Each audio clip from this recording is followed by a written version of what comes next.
sih di pabrik gula yang Iya, pabrik gula serem. pertama kali kan aku kesana, tapi aku sempat dengar juga dari beberapa judul dari Mas Leo, terus ada beberapa orang Jogja juga bilang kayak pabrik gula tuh emang Parah banget. vibes-nya itu. Vibes-nya itu. Jadi kayak pabrik gula yang udah nggak dipakai gitu ya. Iya. Bahkan pertama kali aku syuting di pabrik gula tuh day one itu ada police line. Ada police line gitu kan. Terus habis itu, ini kenapa? Ada yang bunuh diri. Oh. Sesusah-susahnya kita, seberat-beratnya ngejalanin hidup, nggak ada jalan pintas yang bisa bikin semuanya hilang, itu aja. Kalau memang kita harus jalan 1 langkah, 2 langkah, ribu-ribu langkah untuk sampai ke puncak, ya jalanin aja. Gitu. Lebih mementingkan diri sendiri. Karena kadang-kadang ya gitu, kayak orang lain lebih penting, tapi seringkali diri sendiri ditinggalkan. Yang aku lihat itu ya dari kamu, yang penting orang-orang di sekitar gue sejahtera, aman, kenyang, seneng gitu. Tapi sebenarnya belum tentu kita seneng melihat kamu gak senang gitu. Jadi kayaknya kamu harus take some time for yourself, to make yourself happy, baru bisa hadir buat orang-orang yang ada di sekitar Anda.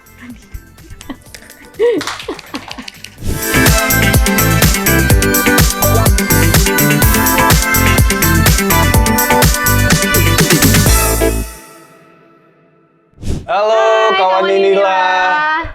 Kita dari cast film Dosa Musyrik. Martino Leo. Aku Delia Hussein. Ya, yuk ngobrol-ngobrol bareng kamu. Di Into.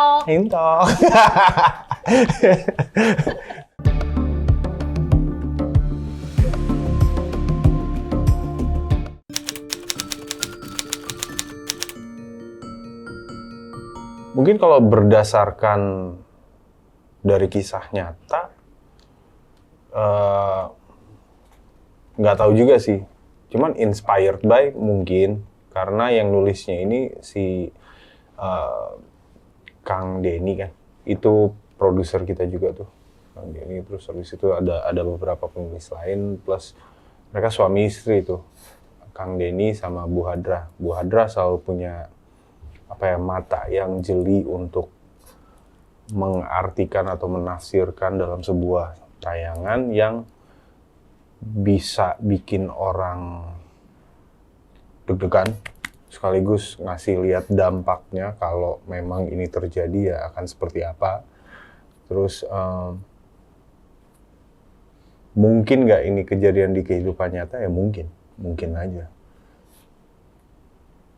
Bu Hadra tuh sutradara film Dosa Musyrik, by the way, tadi belum dikenal. Ya. Gitu.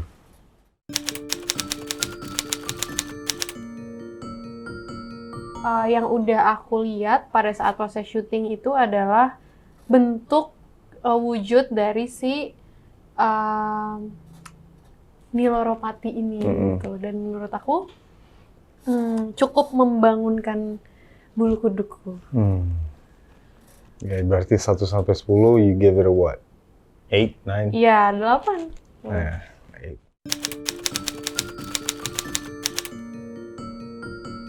Ya, Nyi itu Nyai.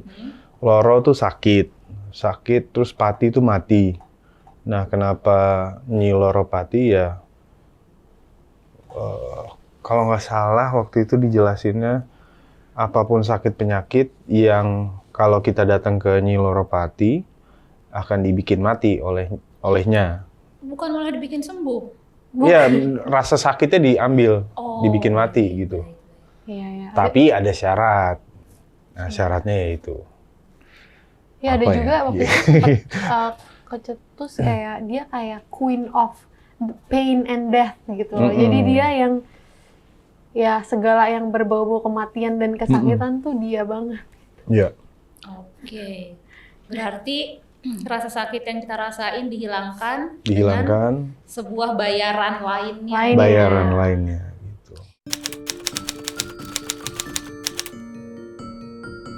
Jadi ada satu keluarga, ibu, terus kakak, terus saya adiknya, terus kita bertiga. Terus ibu kita sakit, tapi juga di dalam keluarga ini ekonominya yang nyari duit cuman kakaknya doang gitu. Terus tiba-tiba ibunya sakit, tambah mentok lah tuh duit. Akhirnya kita desperate, terus si kakak ini mencoba cari bantuan, tapi Ngambil jalan pintas lah. ngambil gitu. jalan pintas dengan cara in a way musyrik gitu. Iya. Nah, itulah yang men-trigger si Niloropati bisa ada di dalam lingkungan kehidupan kita. Kemusyrikan itu.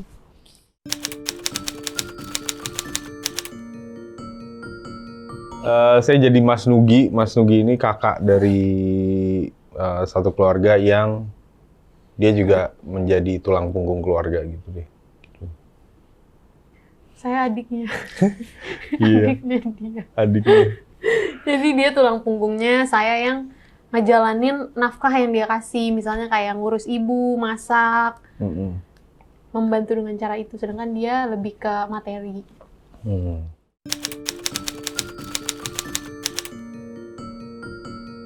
Sama aja sih, karena kan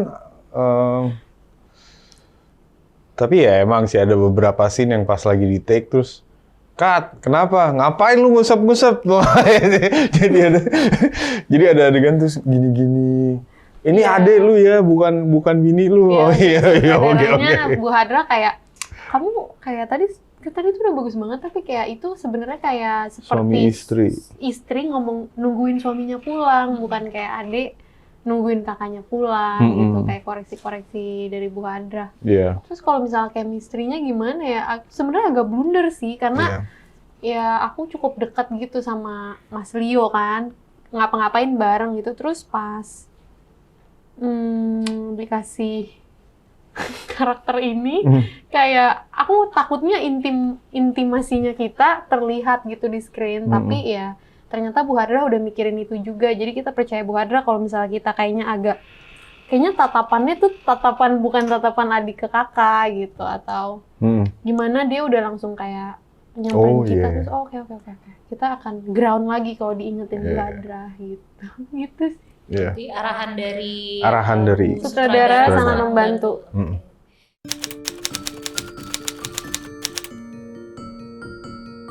Yang membedakan ya kita Semuanya.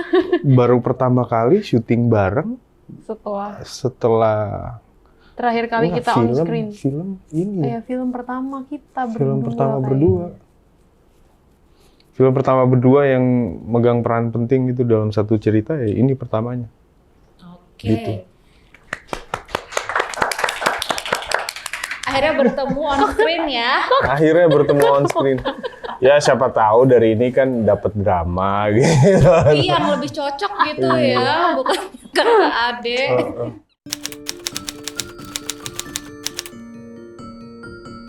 Nggak tahu ya, nggak ada juga sih, karena kita di sini kan pas waktu selama proses syuting tuh kebanyakan kita malah ketawa-ketawa. Karena kita udah tahu ini akan menjadi sesuatu yang serem, apalagi dipegang di tangannya Bu Hadra gitu. Nah, ya udah, berarti sebisa mungkin kita ngerjainnya dengan fun gitu. Dan itu emang udah menjadi trademarknya timnya Bu Hadra. Kita senang-senang ya, tapi giliran serius-serius ya. Ya udah. Berarti masa-masa di mana kita ngerasain ketakutan, apa semua yang berbau negatif itu hanya di antara action dan cut. Selebihnya ya kita senang-senang gitu.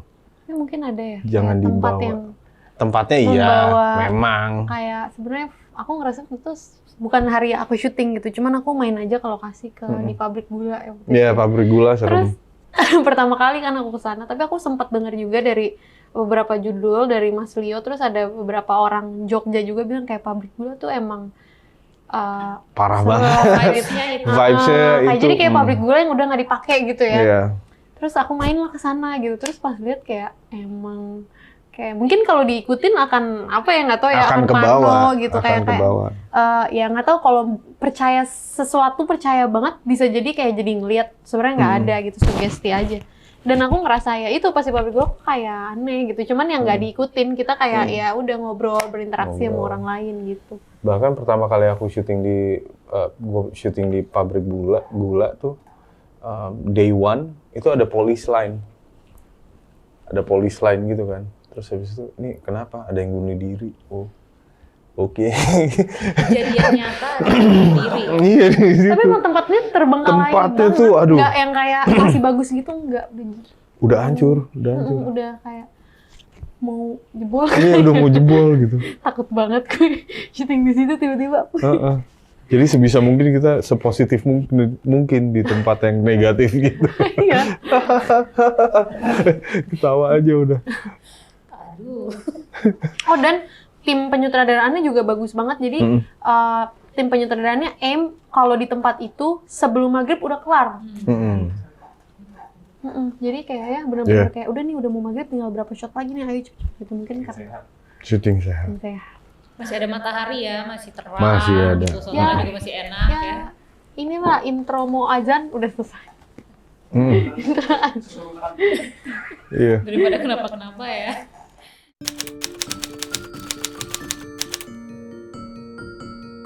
Sudah pernah dilewati dan tidak mengambil keputusan yang sama. Enggak sih aku kayaknya juga. Enggak mau musyrik. apalagi waktu zamannya COVID. Ya kita semua tuh udah pasti habis kan ya. Desperate lah ya. Desperate udah nggak jelas dapat pemasukan tapi kita dari tetap mana. nggak musyrik kok. Iya. Pas pandemi, iya nggak? Ngenes tapi nggak musyrik. Ya.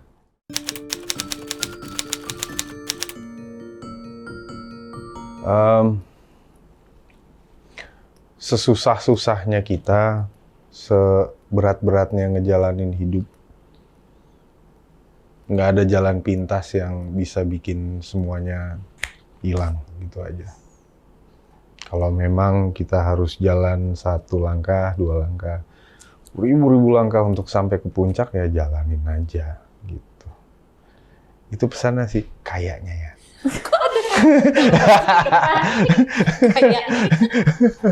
Ini kan tafsiran aku gitu.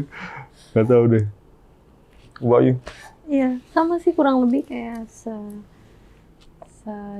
desperate-nya jangan, maksudnya ada nggak tahu kalau ada sebagian orang percaya agama itu dilarang pasti for a reason gitu. Kenapa dilarang, jadi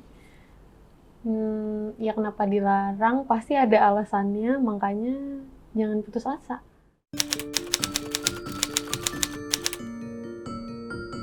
Karena filmnya Bu Hadrah dan horor-horornya Bu Hadrah nggak pernah fail. Dan kita juga selama waktu ngejalanin proses syutingnya juga percaya aja gitu. Oh ini bakal dibikin kayak gini, ada gambaran nih nanti kira-kira di editingnya bakal jadi kayak gini, kayak gini, kayak gini. Ya kita tunggu tanggal mainnya aja, beneran nggak sesuai ekspektasi apa enggak.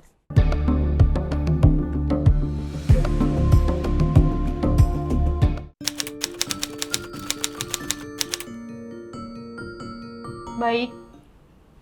Satu kata aja atau bebas? Bebas. Lucu dan passionate. Oke, silakan Mas Rio. Mbak Diri adalah seorang yang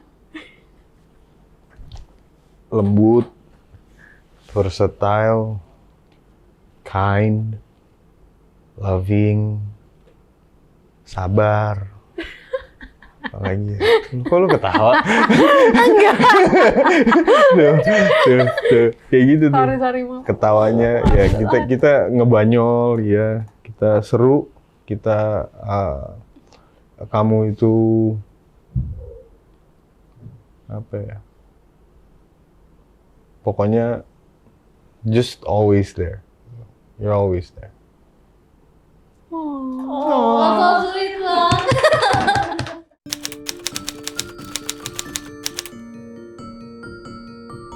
Dia adalah orang yang baru kemarin dibahas dan kita lagi ngapain? Lagi makan deh kalau nggak salah. Pokoknya kita lagi makan terus habis itu gue ngomong, I like you. you're versatile. Maksudnya versatile tuh ya, orang kalau misalnya ngelihat Delia, dia kayaknya tipe yang makan restoran aja gitu maunya. Enggak, cuman dia bisa diajak makan di warung, dia bisa diajak makan Padang pakai tangan ya. Kan cewek-cewek lain tuh abis mani-pedi nggak mau pakai tangan, enggak, dia mau. Terus pas selama kita liburan baru aja kemarin juga keluar, balik dari liburan, ya kita ngobrol sama warlock gitu. Bener-bener warga lokal, dia kerjaannya apa, tukang jualan gelang gitu. Ngobrol tanpa mandang status dan kawan-kawan. Gitu. Oh, oke. Ayo Mbak Diria, satu fakta tentang Mas Leo yang orang lain jarang ketahui itu apa sih? Kayaknya sama deh, Mas Leo tuh orangnya sangat generous, kayak apa ya, suka berbagi gitu. Dulu aku, dan baik banget gitu. Dulu kayak pas baru kenal atau baru nikah gitu kayak, kok lu kayak gitu-gitu ya sama cewek gitu. Tapi ternyata makin kesini aku makin lihat, sama kayak tadi, sama tukang parkir, sama apa ya, yang random gitu, kayak orang yang suka mengutin barang di depan rumah kita gitu. Kayak dia treatnya sama. Dulu aku ngeliatnya kayak, wah lo genit-genit lo sama cewek apa.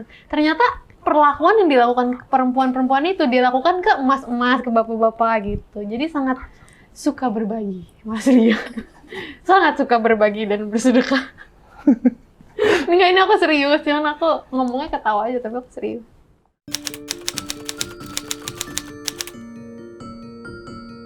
Pesan aku untuk kamu, semoga kamu lebih terbuka, more open to things,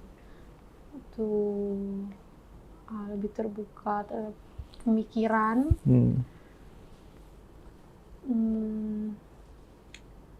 Lagi ya, lebih mementingkan diri sendiri. Karena kadang-kadang ya gitu, kayak orang lain lebih penting, tapi seringkali diri sendiri ditinggalkan. Yang aku lihat itu ya dari kamu, yang penting orang-orang di sekitar gue sejahtera, aman, kenyang, seneng gitu. Tapi sebenarnya belum tentu kita seneng melihat kamu gak senang gitu. Jadi kayaknya kamu harus take some time for yourself, to make yourself happy, baru bisa hadir buat orang-orang yang ada di sekitar Anda. Ayo Mas Leo, patah dua patah lah, ayo. Pesan buat kamu adalah